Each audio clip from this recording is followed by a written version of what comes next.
दादा अपने गायों को चराकर शाम को वापस घर लौट रहा होता है। तभी एक प्रेग्नेंट गाय का तबीयत खराब हो जाता है और वह गिर जाती है। दादा आगे होने के कारण उसे नहीं देख पाता और वह वापस घर आ जाता है। बेचारी गाय का दर्द से बुरा हाल हो गया था, उसके अंदर चलने की ताकत नहीं थी। धीरे धीरे शाम हो गया और बर्फ पड़ने शुरू हो गया और ठंड के कारण कांप रही थी। उसी ठंड के बीच गाय ने 2 नन्हे बच्चों को सही सलामत जन्म दिया। तभी उसी रोड पर मुन्ना अपने बकरियों को चराकर वापस घर लौट रहा था। मुन्ना गाय और बच्चों को देखकर उसके अंदर दोनों के लिए दया आ गया। मुन्ना गाय के लिए अपने सारे बकरियों से एक घर बनाता है। फिर मुन्ना दोनों को ठंड से बचाने के लिए घर में ले आता है। वह गाय और बच्चों के लिए पीने का पानी खड्डे से भरकर ले जाता है, लेकिन गलती से पानी में एक मेंढक चला जाता है और गाय अनजाने में उसे पी लेती है। अगले दिन सुबह होते ही सभी लोग अपने अपने घर के लिए लौटने लगते हैं। तभी रास्ते में आते समय मेंढक का जहर शरीर में फैल गया और गाय का पूरा शरीर धीरे धीरे मेंढक का बन जाता है।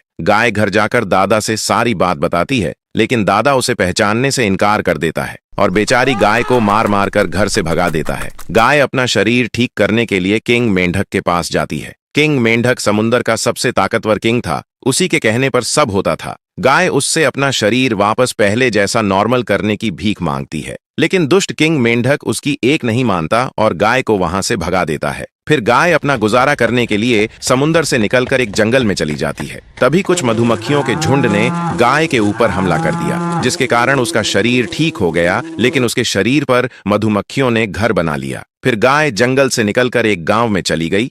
गांव के लोग उसे देखकर हैरान हो गए। फिर गांव वालों ने मिलकर एक मीटिंग किया और गाय को अपने पास रखने का फैसला किया। फिर गांव वाले मिलकर भटकती हुई गाय को अपने साथ घर ले आते हैं और उसके लिए स्पेशल अलग से रहने के लिए एक घर बना देते हैं। लेकिन एक दिन गाय ने ढेर सारा शहद दे दिया और गांव वाले खुश हो गए। उसके बाद धीरे धीरे पूरा गरीब गांव सबसे अमीर शहर बन जाता है। दादा न्यूज में अपनी गाय का कमाल देख रहा होता है और अपना इरादा बदल देता है। उसके बाद दादा गांव वालों को डरा धमकाकर उसे अपने घर ले आता है। फिर वह गाय को जबरदस्ती दांत कर उसे शहद देने के लिए कहता है, लेकिन गाय बोली, आप लोग लाइक सब्सक्राइब करके कमेंट में बताओ, मैं शहद दूं या गांव वापस चली जाऊं।